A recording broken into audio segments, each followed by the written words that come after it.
Hola chicos, espero que estén bien. Voy a empezar con el tema de cálculo. En particular es un tema muy importante y también muy complejo y no creo que el martes nos alcance para verlo, entonces lo voy a grabar ahora y cualquier duda el martes ya la vemos y creo que será mejor para avanzar de esa manera. Bien, entonces voy a poner aquí la pantalla. Y nuestra semana 3 va a empezar con el cálculo integral. Vamos a tener dos actividades, un resumen del material que yo les voy a mandar y que ya corresponde a ustedes hacer su resumen. Es sobre integrales, la introducción y las sumas de Riemann. Y vamos a tener una segunda actividad que son las sumas de Riemann. Bien, antes de eso yo aquí les sugiero poner una pausa para anotar esto. Y si se fijan, son reglas de derivación. Aquí tenemos la que siempre usamos, que es una potencia, x a la n. Y nos ponen un ejemplo. ¿Qué hacemos? Agarramos esta n y la ponemos de coeficiente, que es lo que pasa aquí. Luego a esta potencia le restamos 1 y es como trabaja. Así como está explicada esta, así se explican las demás. La regla de la cadena, el producto de dos ecuaciones que aquí tenemos, dos polinomios. ¿Cómo lo vamos a trabajar? Primero, por ejemplo, señalamos a este como u y a este como u'. Luego vamos a sacar, este u y su derivada va a ser u'. Luego este lo vamos a considerar una b y esta va a ser b'. Y lo que nos dice la regla del producto es multiplicar la u', la derivada de u por b, que fue lo que se hizo aquí. Luego más, y aquí está el signo más, u por la derivada de b, de v, que es esto, y luego ya se resuelve todo esto y obtenemos la derivada aquí de esta función. Luego también tenemos para cociente, y aquí nos pone un ejemplo. Entonces, si les sirve, si quieren, es opcional anotarlo, yo les sugiero que sí. Bien, entonces pasemos a lo que son las sumas de Riemann, y voy a dividirlo en sección teórica y sección, entre comillas, teórica, porque en general todo es teoría, y práctica o de ejercicios. Bien, las sumas de Riemann son una cosa muy importante para abordar lo que es el tema central de este semestre, que son las integrales. ¿Y qué vamos a ver este semestre con las integrales? Vamos a resolver lo que es el tema fundamental del cálculo integral, que es buscar el área bajo la curva. Ya nosotros habíamos visto que las funciones nos podemos representar de manera gráfica, ¿verdad? Pero, ¿qué pasa con esta área que se encuentra aquí delimitada por A y B? Bueno, entonces nosotros sabemos que este sería el rango, el dominio, y este es nuestro rango, ¿verdad? Entonces nuestra área va a estar delimitada por todas las X que están desde A hasta B, y nuestro rango va a estar delimitado también por la función que nos va a ir arrojando desde 0 en este caso hasta cualquier f de x que nos marque esta función, y así para cada función. Entonces, una manera muy fácil que se nos puede venir a la cabeza es atender, por ejemplo, esta función y igual a x al cuadrado. ¿Qué pasa con esa función si nosotros la evaluamos desde 0 hasta 1? ¿Cómo nosotros podríamos encontrar el área? Hay funciones que es muy fácil encontrar un área en relación a otras, y estas son de las, pudiera decirse, complejas, porque pues no hay un triángulo, no hay un círculo para encontrar esa área. Bien, entonces lo que nosotros podemos hacer es dividir este rango, esta porción de línea en secciones. ¿Qué pasa si nosotros la dividimos en 4? Pues que vamos a tener 4 áreas, ¿verdad? Estas áreas nosotros las podemos sumar como si fueran rectángulos, que es lo que está haciendo aquí. si nosotros tomamos rectángulos de un ancho similar, pues sería 1/4, 1/2, 3/4, ¿verdad? Y hay que notar que nosotros estamos sumando estos rectángulos y que su altura está dada por la función, como ya habíamos dicho. Entonces vamos a tener los subintervalos que va a ser de 0 a 1/4, de 1/4 a 1/2, de 1/2 a 3/4 y de 3/4 a 1. Y la altura va a estar dada, como dijimos, en relación a la función. Por ejemplo, para 1/4, si nosotros ponemos 1/4 en la función que es x al cuadrado, va a ser 1/4 al cuadrado. Si nosotros queremos conocer la altura aquí, va a ser 1/2 al cuadrado, que es lo que tenemos aquí. Para el tercer rectángulo, la altura va a ser 3/4 al cuadrado, que es lo que está aquí. Y para el cuarto rectángulo va a ser 1 al cuadrado. Pero el ancho siempre va a ser 1/4, 1/4, 1/4 y 1/4, que es lo que tenemos aquí. Entonces vemos que el área, que nosotros la vamos a conocer aquí como R4, va a ser igual a 0.46875. Pero nosotros hay que reconocer aquí que tenemos unas imprecisiones, ¿verdad? Porque aquí este rectángulo se está pasando, y aquí este rectángulo se está pasando, y este se está pasando, y este se está pasando. Entonces vamos a notar que tenemos un área mucho mayor que la que realmente es. Y por eso decimos que el área es menor que este 4.6668 que estamos encontrando nosotros aquí. ¿Cómo nosotros nos podemos acercar más a una área más real? Pues nosotros también podemos analizar los rectángulos de una manera en que tomemos el lado izquierdo. ¿Cómo tomamos el lado izquierdo? Tomamos el lado izquierdo como la altura. Vamos a ver qué pasa cuando nosotros tomamos la primera altura del lado izquierdo. Pues va a ser 0, ¿verdad? Y la segunda altura va a ser 1/4, tercera altura medio y tercera altura 3/4. Y esos va, en realidad vamos a encontrar 3 rectángulos aquí. ¿Y qué pasa cuando nosotros hacemos eso? Pues que el ancho va a ser el mismo, ¿verdad? 1/4, 1/4, 1/4 para todos ellos, pero la primera altura va a ser 0 al cuadrado, segunda altura 1/4 al cuadrado, tercera altura va a ser 1/2 al cuadrado y cuarta altura 3/4 al cuadrado. Y así hacemos las multiplicaciones y la suma nos va a dar 7/32 y eso es igual a 0.218775. Pero ahora notamos que esa área que nosotros estamos encontrando no es el área, porque ahora nos están faltando. Entonces estamos viendo que el área está entre esta altura y entre esta altura, que es la que habíamos encontrado.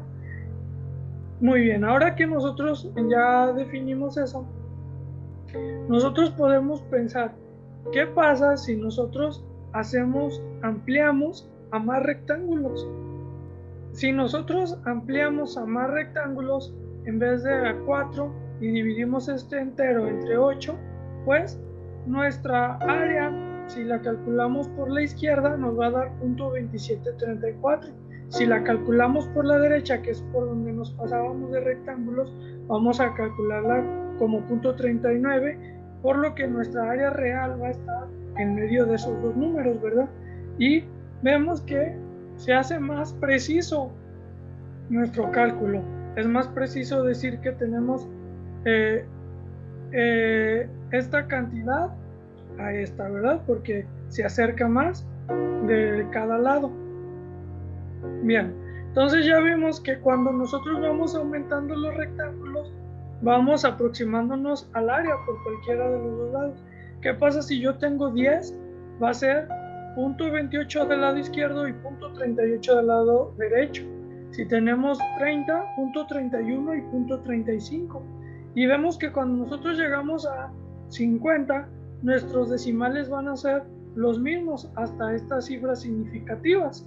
Si nosotros nos extendiéramos aquí, pues tal vez encontraríamos que aún varían. Si nosotros subimos a 100, pues ya se vuelven a repetir estas cifras significativas y seguramente si nosotros nos extendemos ya van a ser más parecidas de cada lado, y si nosotros nos extendemos a 1000, exactamente lo mismo.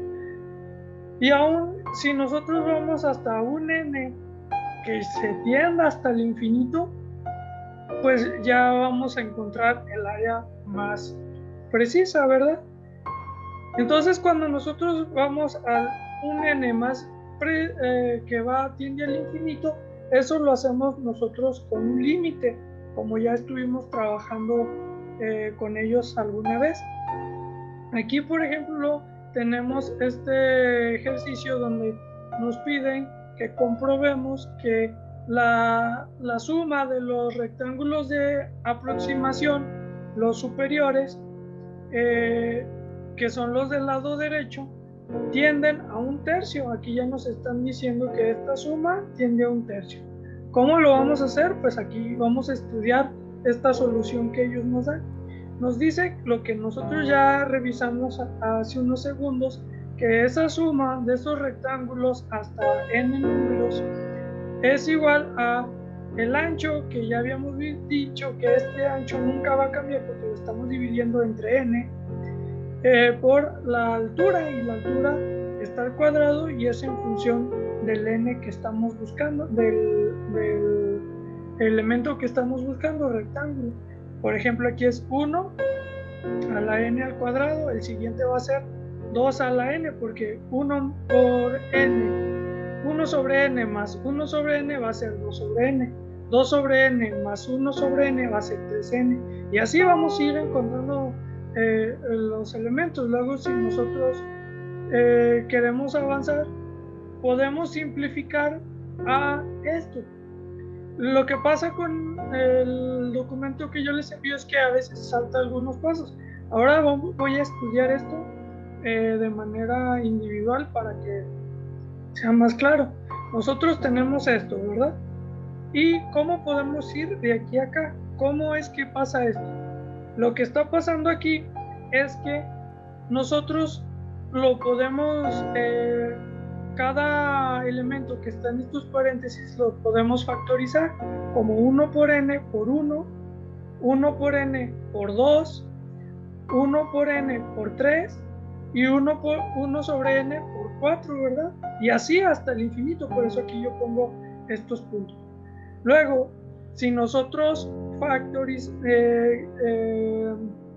repartimos este cuadrado en cada factor, nos va a quedar 1 sobre n al cuadrado por 1 al cuadrado, 1 sobre n al cuadrado por 2 al cuadrado, 1 sobre n al cuadrado por 3 al cuadrado, y así hasta el infinito otra vez. Luego, si nosotros hacemos 1 al cuadrado, nos va a dar 1, y n al cuadrado nos va a dar n cuadrada, que es por eso que está aquí esto. Y si nosotros vemos este 1 a la n al cuadrado, se va a repetir en cada número, en cada uno de estos elementos. Entonces lo podemos factorizar y sacarlo, ¿verdad? Factor común se le llama 1 a la n al cuadrado, y nos va a quedar la suma de 1 al cuadrado más 2 al cuadrado más 3 al cuadrado más n al cuadrado. Alguien ya se dio a la tarea de hacer esta suma de este número 1 al cuadrado más 2 al cuadrado y así hasta el infinito. Entonces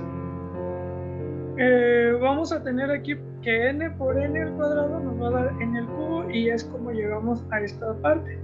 Y lo que les comentaba, que alguien ya se dio a la tarea de hacer esta suma, y esa suma es igual a simplificarla de esta manera. Esta definición va a ser igual a esta, y va a ser que nosotros tomemos el número al que queremos llegar por n más 1 por 2n más 1 entre 6. ¿Cómo podemos ver un ejemplo de eso? Por ejemplo, que el n sea 3, o sea que nosotros queremos sumar 1 al cuadrado más 2 al cuadrado, y el último número es 3 al cuadrado. ¿Qué quiere decir? Que voy a tomar este 3, que es el n, lo voy a poner en cada lugar donde haya un n, aquí de este lado.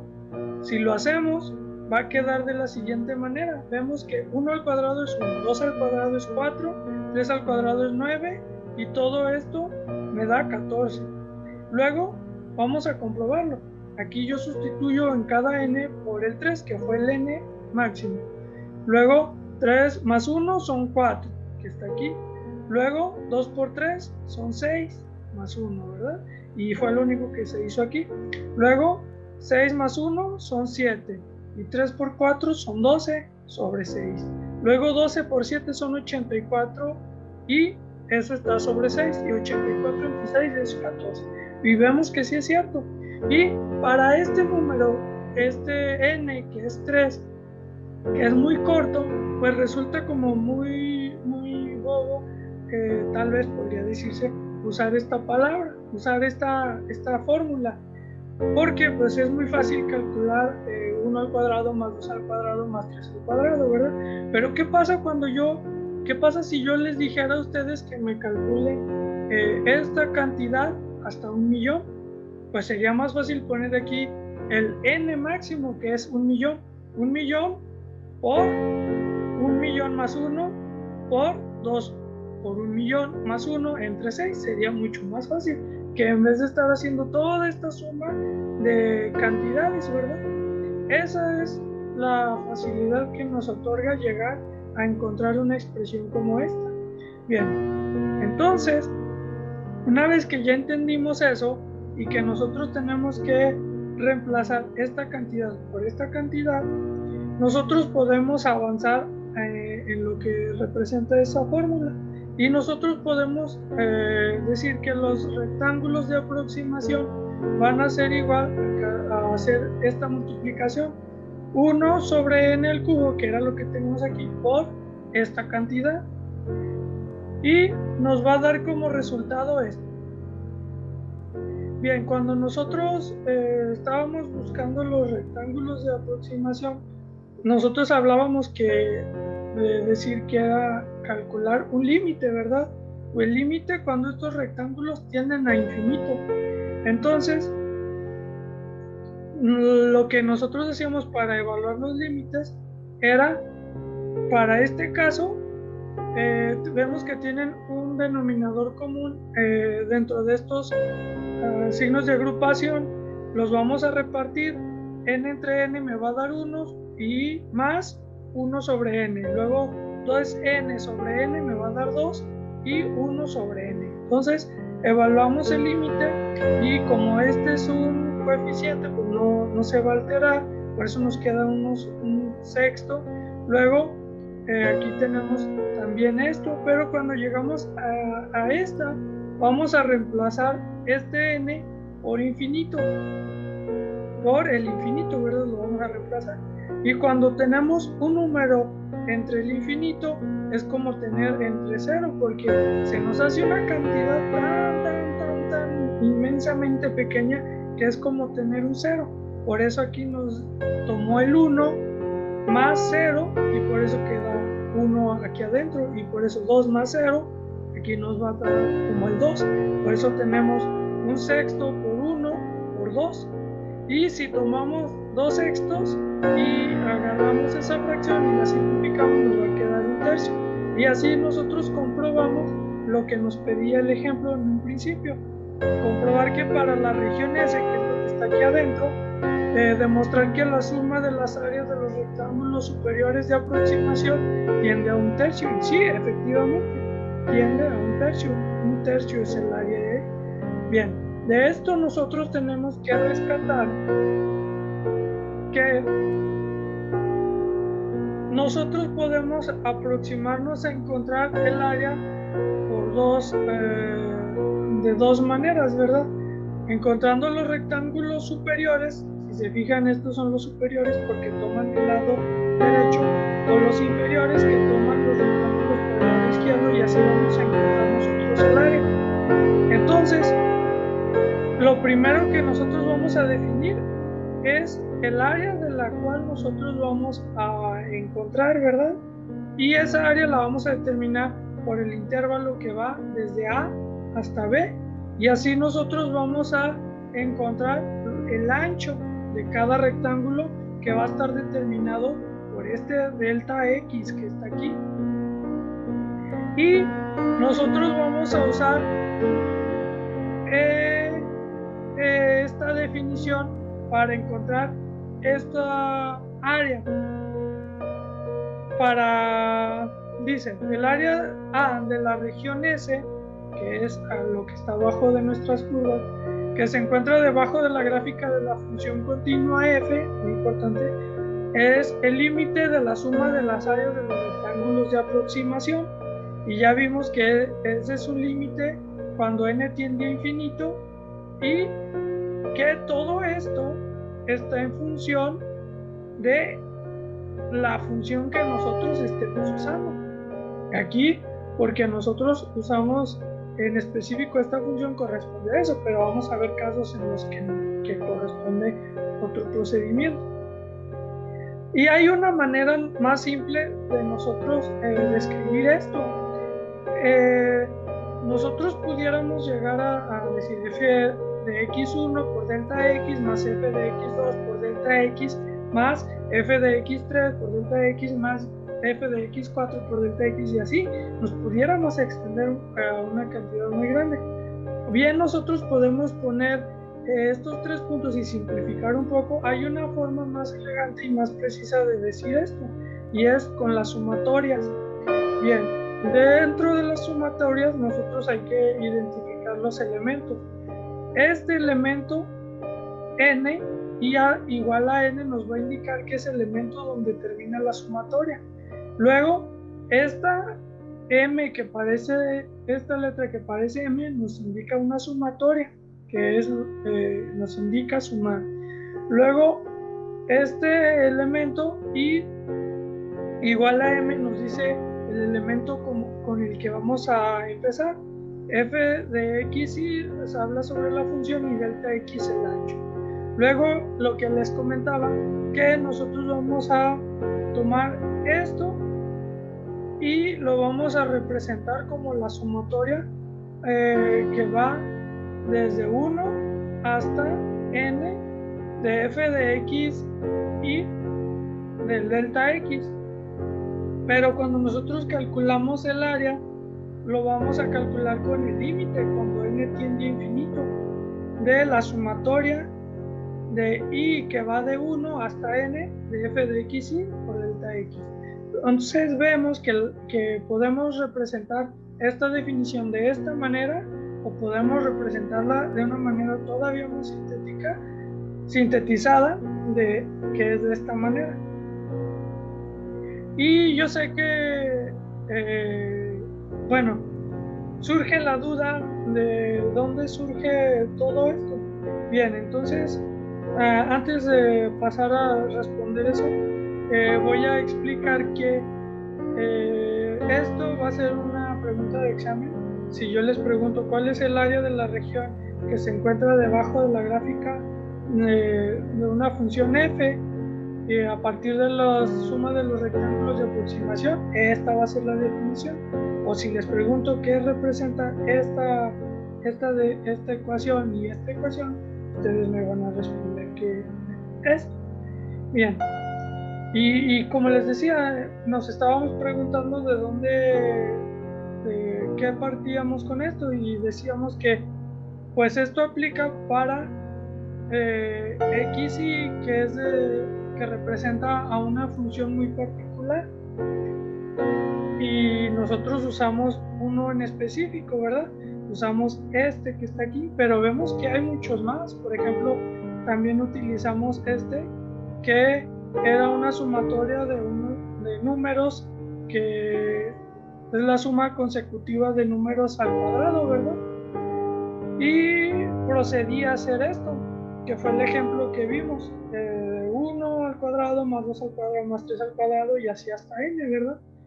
Por ejemplo, en este caso, en que va de i igual a 1 hasta 12, vemos que el n es igual a 12, entonces van a tomar aquí 12, 12, 12, 12, aquí van a reemplazar. Simplemente es hacer eso, aplicar esto y encontramos el resultado. Pero ¿cómo es que llegamos a esto? Esa es la pregunta. Bueno, entonces aquí ya para distraernos un poquito, Esto surge de, podemos poner como ejemplo a un muchacho que se llamaba, a un niño que se llamaba Carl Friedrich Gauss. Y este niño tenía 9 años. Resulta que un día estaban en la escuela, esa es la historia que se cuenta, y que pues el profesor estaba un poco, no sé, a lo mejor estresado por el ruido que hacían los niños, y les dejó una tarea para que se entretuvieran hasta que ya salieran o hasta que pasara mucho tiempo y no preocuparse por ellos. Y la tarea consistía en sumar los números del 1 hasta el 100. Por ejemplo, 1 más 2, 3, más 3, 6, más 4, 10. Y así sumar, hacer las sumas hasta el 100. Entonces lo que este señor les dice que, algunos dicen que les dijo que no lo molestaran, eso pues ya pues queda en duda, ¿verdad? Pero lo importante de todo esto es que el niño se levanta, Gauss se levanta a los pocos minutos de que les dejó el trabajo y ya había resuelto esta suma, como si yo les dejo este ejercicio y a los 3 minutos Leo se levanta o Fernanda se levanta o cualquiera de ustedes se levanta y dice ya lo acabé. Pues este niño se levantó y para sorpresa del profesor la respuesta era correcta. Entonces vamos a ver cómo hizo este niño, y lo que él hizo fue darse cuenta que si él tomaba este número y lo sumaba al último iba a dar 101, y que si él tomaba el 2 y el 99 iba a dar 101, si tomaba el 3 y el 98 iba a dar 101, y así cada uno, si iba avanzando, iba a obtener siempre 101. ¿Y cuántas sumas iba a poder hacer? Iba a poder hacer 50. Entonces, si podía hacer 50 por 101, el resultado iba a ser 5050. Quiere decir que la suma de todos estos números va a dar 5050. Entonces el profesor se quedó así como impactado porque realmente sí era esta cantidad. ¿Y qué hay detrás de esta lógica? Vamos a ver. ¿Qué pasa si nosotros tenemos la suma de el primer elemento hasta el elemento n, que puede ser el infinito? Según la lógica de Gauss, la manera de hacerlo es sumar este elemento al último. Entonces vamos a sumar 1 más n, ¿verdad? Y luego, ¿cuál sería la lógica de Gauss? Sumar el segundo elemento al penúltimo, que sería n más menos 1. Si hacemos eso, nos va a quedar 2 menos 1, va a quedar 1, y va a quedar 1 más n. Y luego, si nosotros seguimos, vamos a tener 3 más este elemento. 3 menos 2 va a quedar 1 y nos va a quedar esta n, y vamos a seguir teniendo esto. Entonces, pensando en lo que pasó con los números del 1 al 50, vamos a dividir entre la cantidad de números que tengamos aquí, entre 2. Cuando nosotros teníamos 100, pues era 100 entre 2, ¿verdad? Pero y eso nos daba 50, ¿verdad? Pero con la lógica de Gauss, aquí nosotros vamos a tener n números, y si nosotros lo dividimos entre 2 va a quedar de esta manera, y lo que vamos a tener es n números por n más 1 entre 2. Bien, ahora que ya tenemos esa lógica, lo que él hizo, tenía su n igual a 100, lo colocó, y luego 100 más 1, haces la operación y queda 5050.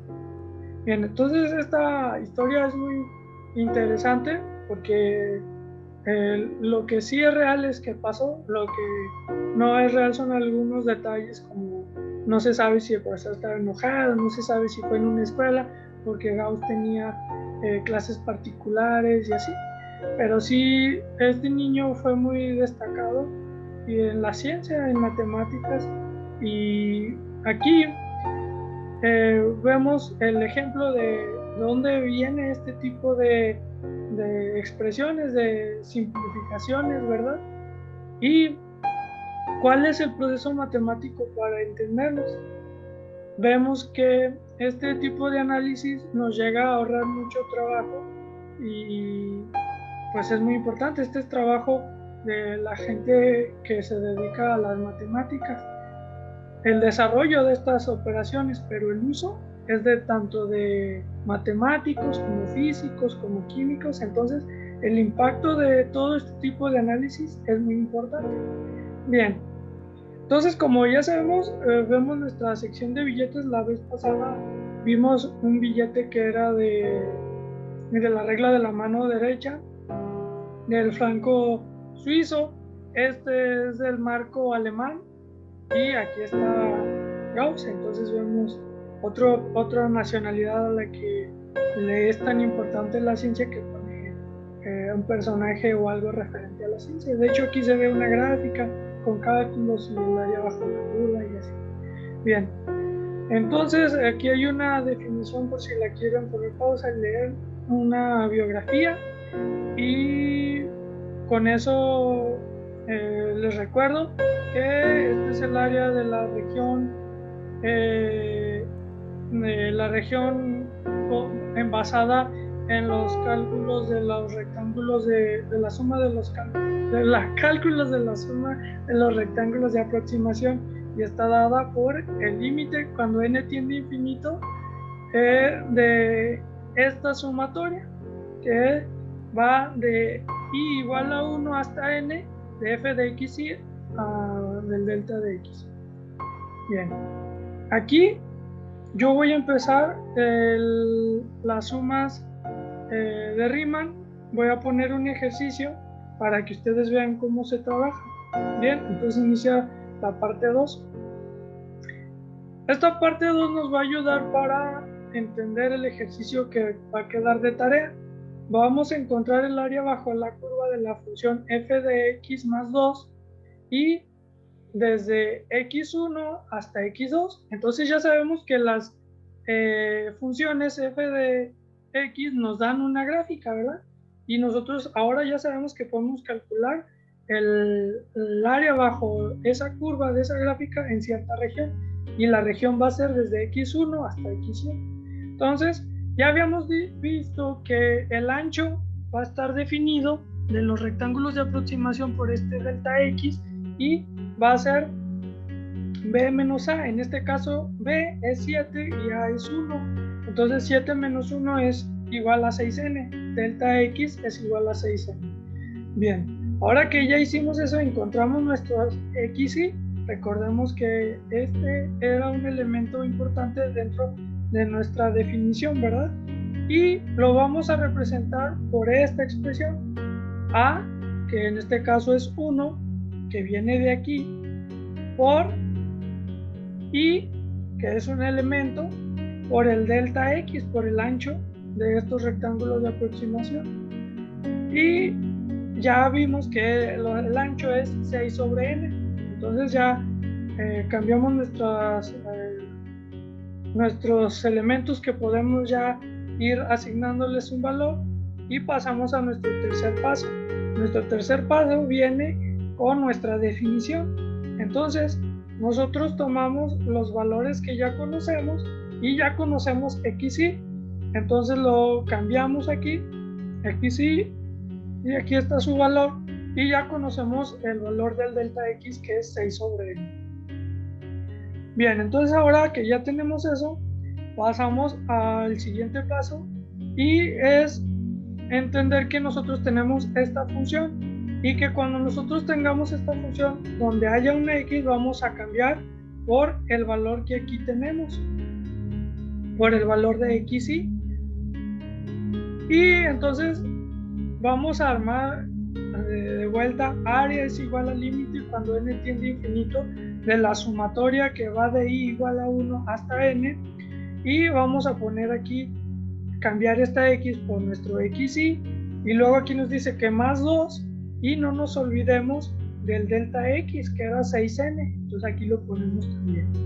Bien, entonces ahora sí ya empezamos a trabajar, y ¿qué podemos hacer? Podemos ir resolviendo desde adentro. 1 más 2 va a ser igual a 3, y ese fue el único paso aquí, más 6i por n, eso queda igual, y el delta multiplicado por el delta x queda igual. Luego, ¿qué podemos hacer? Nosotros, cuando trabajamos con las sumatorias, podemos sacar los coeficientes, y aquí 6n es un coeficiente, entonces lo podemos sacar de este lado, que fue lo que pasó aquí. Luego viene una propiedad distributiva, y vamos a repartir esta sumatoria en cada uno de los elementos que tenemos dentro de estas llaves, pero no nos olvidemos de este límite siempre lo vamos a tener de este lado. Bien, ahora lo que voy a hacer es pasar todo esto, voy a limpiar todo esto y voy a pasar de este lado para poder seguir trabajando. Aquí ya lo pasé. Luego vamos a continuar, nos quedamos aquí, y lo que vamos a hacer ahora es la misma propiedad donde tomamos el coeficiente, lo vamos a sacar, ¿verdad?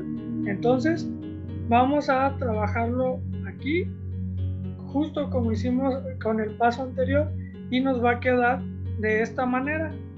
Bien, siguiente paso va a ser